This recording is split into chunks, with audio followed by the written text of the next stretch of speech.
Looking back, I see that we've done several different things. And not only that, but we've done each of those things using two different but parallel systems. And that seems to me to be a recipe for confusion. So let's summarize what we've done and hopefully get this sort of sorted out in our minds. The big things we've done are we've computed measures of central tendency, measures of dispersion or variation, measures of position, and outliers. And again, we've done all of those things using two different methods. The first system is based on formulas, and the second system is based on just counting the number of data values. So for example, the measure of central tendency that we use, if we're using a formula, is we compute the mean by adding up the data values and dividing by the number of data values.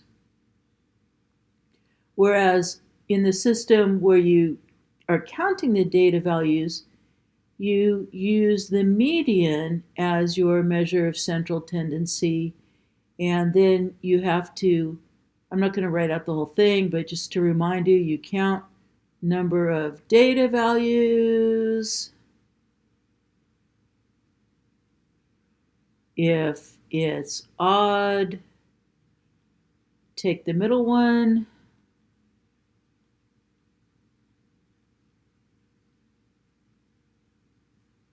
If it's even, take the mean of the two middle ones.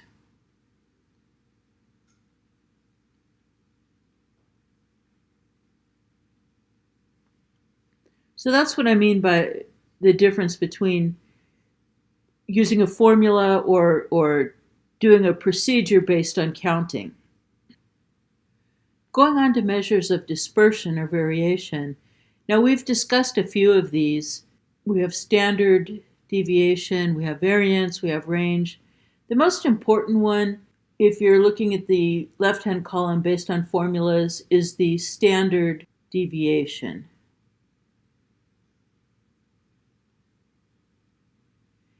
And we have two formulas for that, depending on whether you're getting the standard deviation of a population or a sample.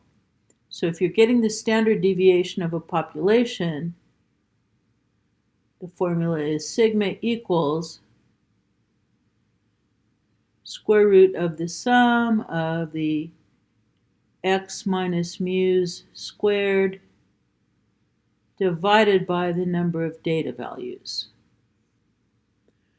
So that's for a population.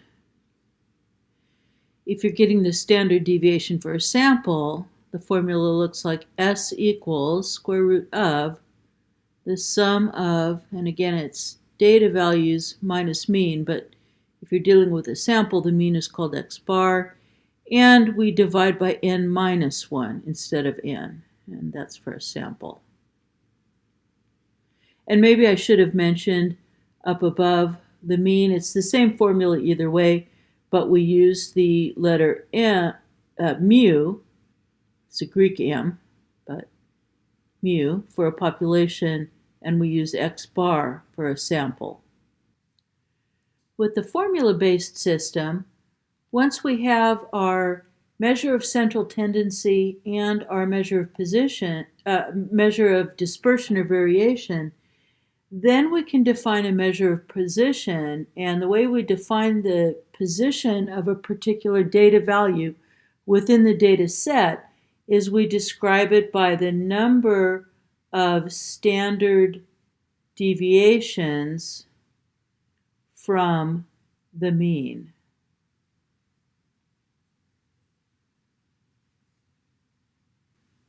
There's a formula for this. It's called the z-score.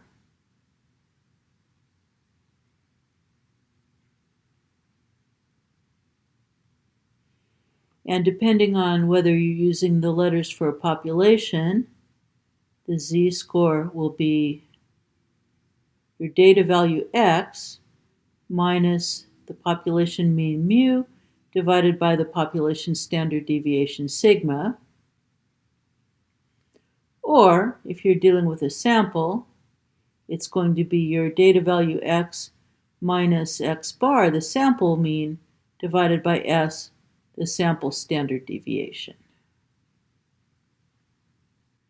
Now, going over to our parallel system based on counting, we do things in a slightly different order. After we have our measure of central tendency, the next thing we develop is the measure of position, which are basically the quartiles.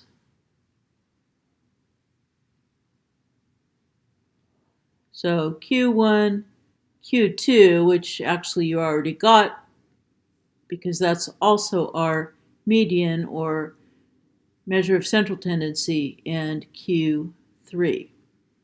So with this system, we describe the position of a data value by saying it's in the lowest quarter of the data values or the highest quarter of the data values. And then from that, we get our measure of dispersion or spread outness, which is our interquartile range.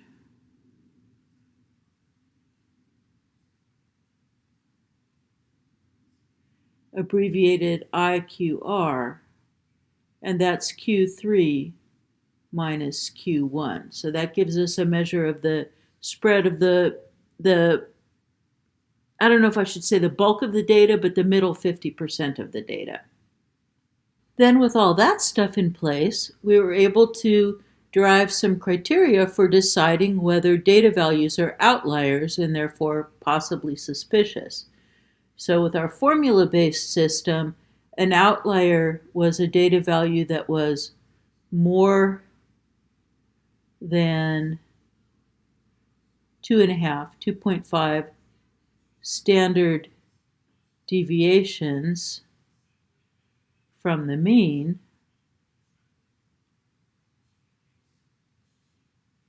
In our counting-based system, an outlier was a data value that was more than 1.5 IQRs below Q1 or above Q3. So everything we can do in one system, we can do in the other. Why have two systems then? Would there be a reason to use one versus the other? Well, yes, there are some reasons why you would use one rather than the other. Let's finish by talking about those. One thing that jumps out at me about these two systems is the counting system is much more intuitive. So this is better for intuition, or if you want to just call it understanding.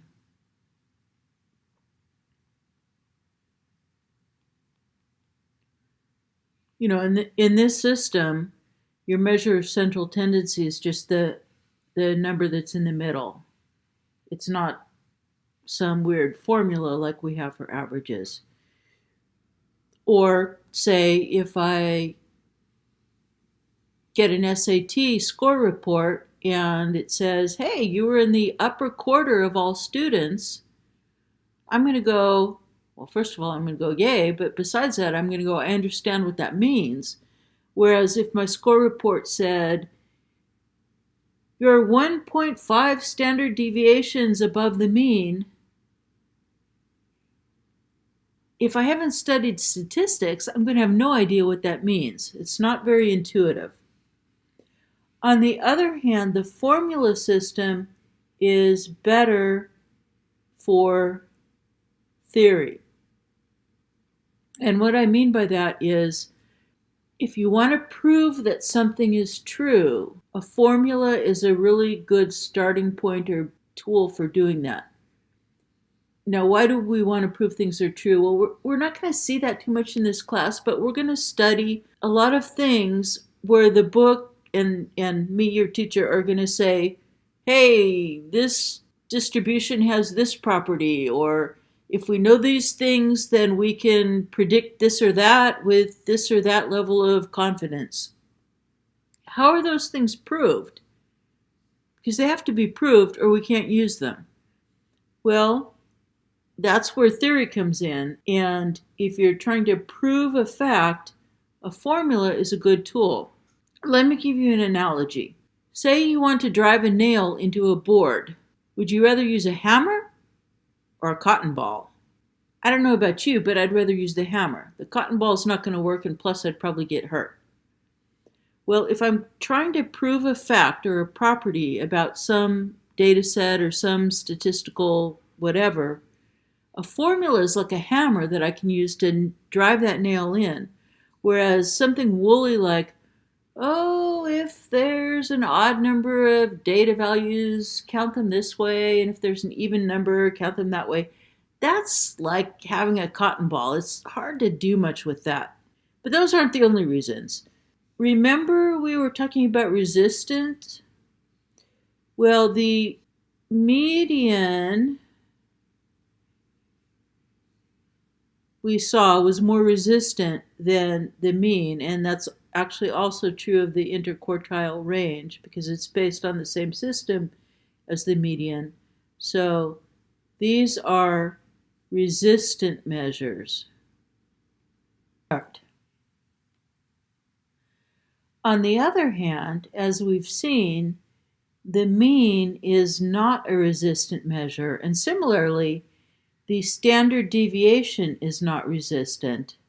After all, the standard deviation is based on the mean, so if the mean's not resistant, the standard deviation is not going to be.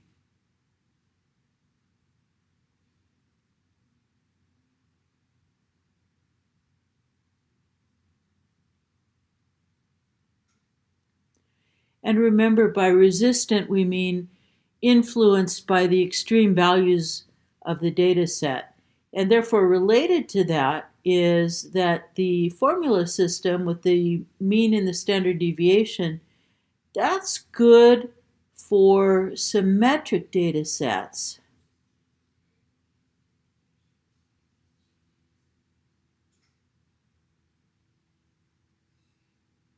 Where the extremes out on each end are fairly balanced, whereas the counting system with the median and the interquartile range are good for skewed